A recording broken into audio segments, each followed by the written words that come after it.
पाकिस्तान बिक जाएगा, पाकिस्तान एक बार फिर से गुलाम हो जाएगा। पाकिस्तान पर आखिर कर्ज कितना है और पाकिस्तान की जीडीपी का कर्ज आखिर कितने प्रतिशत है। नमस्कार, मैं आपके साथ के राणा, इंडिया 27 देख रहे हैं आप। पाकिस्तान भूखमरी की कगार पर खड़ा है। पाकिस्तान की आर्थिक स्थिति बेहद खराब है। 1947 में आजादी के बाद से लेकर अब तक पाकिस्तान सबसे बुरे दौर से गुजर रहा है और अब ऐसे में पाकिस्तान की हालत यह हो चली है कि पाकिस्तान खुद बिकने की कगार पर आकर खड़ा हो गया है। एक बार फिर से पाकिस्तान ने आईएमएफ से कर्ज मांगा है। अब उस कर्ज को मिलने के लिए इशारा भी मिल गया है, यानी कि मंजूरी मिलने का इशारा हो गया है। लेकिन अब ऐसे में आखिर पाकिस्तान पर कुल कर्ज कितना हो जाएगा और पाकिस्तान क्या एक बार फिर से गुलामी की स्थिति में आ जाएगा? उसके पीछे के कई कारण हैं। सबसे पहले तो यह कि 2018 में जब इमरान खान की सरकार थी, उसके बाद से ही पाकिस्तान के हालात खराब होने लगे और तभी पर आईएमएफ से कर्ज मांगा गया था और यह समझौता 6.5 अरब डॉलर के कर्ज का समझौता होता है और जो कई किस्तों में मिलने वाला था। उसके बाद 2022 में इसकी एक किस्त रह जाती है जो 1.1 अरब डॉलर की थी। आईएमएफ ने कई शर्तें पाकिस्तान के सामने रखी और कहा कि अगर आप इन शर्तों को मान लेते हैं तो हम आपको कर्ज दे देंगे। 2023 5 जुलाई को फिर से एक खबर सामने आती है कि पाकिस्तान ने फिर से आईएमएफ के सामने हाथ फैला दिए हैं और एक बार फिर से पाकिस्तान कर्ज की मांग कर रहा है और वो भी छोटे मोटे नहीं, 3 अरब डॉलर के कर्ज की मांग कर रहा था। तब भी आईएमएफ ने फिर से शर्तें रखी और वो शर्तें क्या थी वो समझिए। पहले तो शर्त थी कि पाकिस्तान सरकार आने वाले बजट में बेवजह के खर्च और टैक्स में छूट देने से बचेगी। दूसरी थी कि बिजली बिल पर जो सब्सिडी है वो खत्म करनी होगी। विदेशी मुद्रा भंडार बचाने के लिए आयात पर लगे हुए प्रतिबंधों को हटाना होगा। अगर आप पाकिस्तान का जो विदेशी मुद्रा भंडार है उसको देखेंगे, उसकी हालत देखेंगे तो 2023 के आंकड़े ही बेहद चौंकाने वाले हैं। आंकड़ा क्या कहता है वो भी समझ लीजिए। 2023 से पहले पाकिस्तान का जो विदेशी मुद्रा भंडार था वो 3 अरब डॉलर का था, लेकिन 2023 आते आते ये घटकर 35 लाख डॉलर हो जाता है। सोचिए कि कहां तो 3 अरब था और अब कहां 35 लाख पर बचा है। कितना बड़ा अंतर 1 से 1.5 साल के भीतर पाकिस्तान के विदेशी मुद्रा भंडार में देखा गया। ऐसे ही कर्ज की जो आंकड़ा है वो लगातार बढ़ता जा रहा है। अब एक बार फिर से पाकिस्तान ने 20 अरब डॉलर का कर्ज आईएमएफ से मांगा है। यानी कि सोचिएगा कि जब 2023 में जुलाई के महीने में कर्ज मांगा था और जब ये शर्तें रखी थी तो इस शर्त को मान नहीं रहा था, इसलिए 2022 में जो 1.1 अरब डॉलर का कर्ज जो पाकिस्तान को मिलना था वो अटक गया था। फिर शर्त मानी तो वो कर्ज उनको फिर से मिला। अब फिर से उन्होंने 2023 में कर्ज मांगा तो फिर से शर्तें रखी गई, जो बजट को लेकर था, जो बिजली की सब्सिडी को लेकर था, विदेशी मुद्रा भंडार को लेकर था। तो पहले तो पाकिस्तान अकड़ दिखाता रहा कि वो नहीं मानेगा इन शर्तों को, लेकिन आखिर में जब स्थिति भुखमरी की आ गई, जब स्थिति कंगाली की आ गई तो उसे आईएमएफ के सामने झुकना पड़ा, शर्तों को मानना पड़ा और उसके बाद कर्ज देने के लिए मंजूरी मिली। अब सोचिएगा कि ये जो 3 अरब डॉलर का कर्ज था वो 8 से 9 महीनों में किश्त के रूप में मिलना था। अब सोचिए, आप जुलाई से लेकर अब तक के महीनों को गिन लीजिए 2024 के, तो लगभग वो पूरे महीने अभी पूरे हुए हैं। उसके बाद फिर से उसने हाथ फैला दिया है कि हमें फिर से कर्ज चाहिए 20 अरब डॉलर का, और ये हाथ पहले ही फैला दिया था। मिलने की मंजूरी अब हुई है क्योंकि बीच में शर्तों का अड़ंगा था, फिर से और सख्त शर्तों को रखा गया था और पाकिस्तान जिन्हें मानने के लिए तैयार नहीं हो रहा था। यानी कि जैसे ही वो 9 महीने की किश्त पूरी हुई फिर से हाथ फैला दिए। अब फिर से 20 अरब डॉलर का कर्ज चाहिए पाकिस्तान को। उसमें भी शर्त यह थी कि इस बात की निश्चितता देनी पड़ेगी, यह सुनिश्चित करना पड़ेगा कि जो कर्ज का पैसा है वो जन कल्याण में लगेगा, वो देश के विकास में लगेगा, डेवलपमेंट में लगेगा, लोगों के हित की योजनाओं में लगेगा, बाकी इधर अधर के फालतू के खर्चों में नहीं लगेगा। अब पहले तो पाकिस्तान इन शर्तों को मानने के लिए तैयार नहीं था।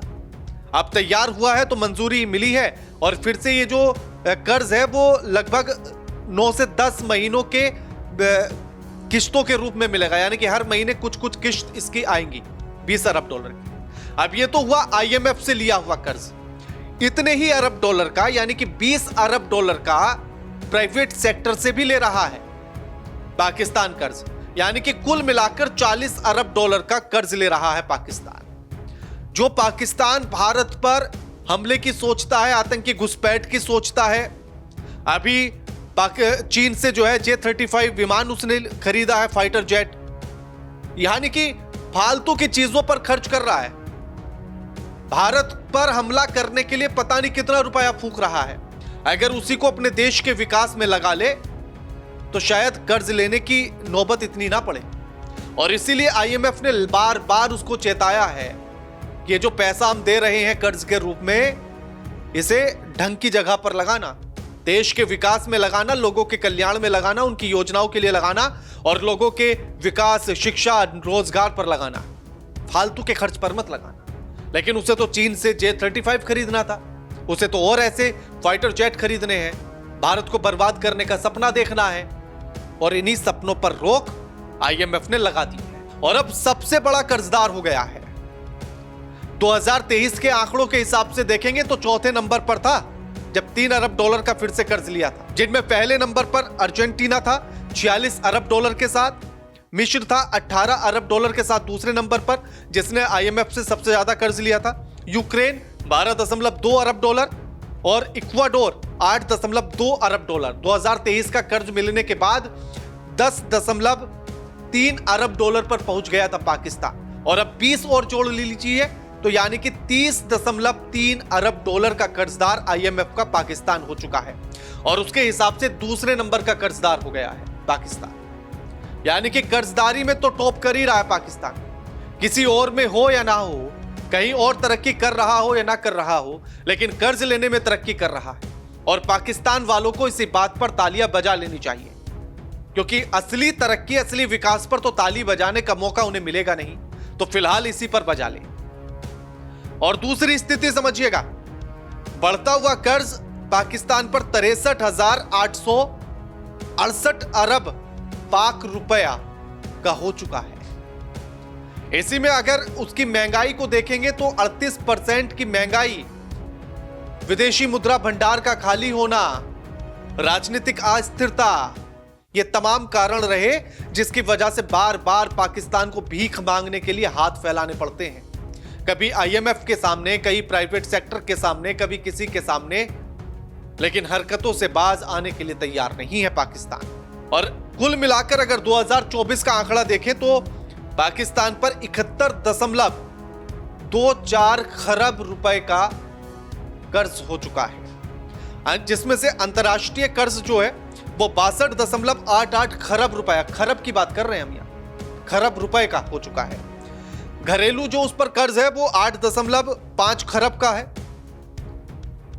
और जो 8.5 से बढ़कर जो कि 47.16 खरब रुपए का हो चुका है। और पाकिस्तान की माली हालत अगर देखनी है ना तो एक और आंकड़ा देख लीजिए। खैर, उस आंकड़े को देखकर हिंदुस्तान को खुश होने की जरूरत नहीं है, क्योंकि स्थिति वहां भी वैसी है।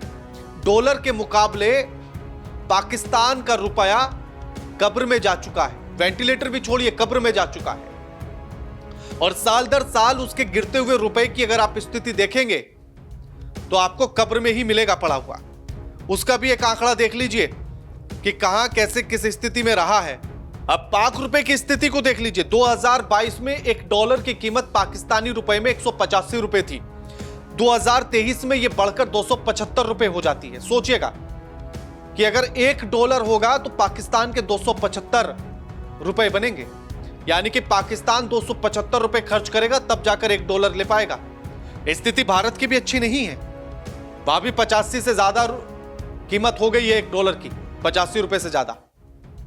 पाकिस्तान के मुकाबले जरूर बहुत बेहतर है, लेकिन वैसे स्थिति अच्छी नहीं है। लेकिन सोचिए, इसी आंकड़े से आप लगाइए कि पाकिस्तान कहां गर्त में पड़ा है। और 2024 का आंकड़ा सुन लीजिए, अब 278.11 पाकिस्तानी रुपया $1 के मुकाबले हो चुका है। और स्थिति यही रही तो और गिरेगा भी पाकिस्तान का रुपया। और उसके बाद भी पाकिस्तान अपनी हरकतों से बाज नहीं आता, उसके बाद भी पाकिस्तान को शर्म नहीं आती। यहां स्थिति सुधार ले तो ज्यादा बेहतर होगा। भारत के लिए ख्वाब देखना छोड़ दे, आतंकी भेजना छोड़ दे, खुद का रुपया भी बच जाएगा, खुद की स्थिति भी ठीक हो जाएगी। बाकी आप इन सारे आंकड़ों को देखते हुए क्या समझते हैं पाकिस्तान की स्थिति को लेकर कमेंट करके बताइए।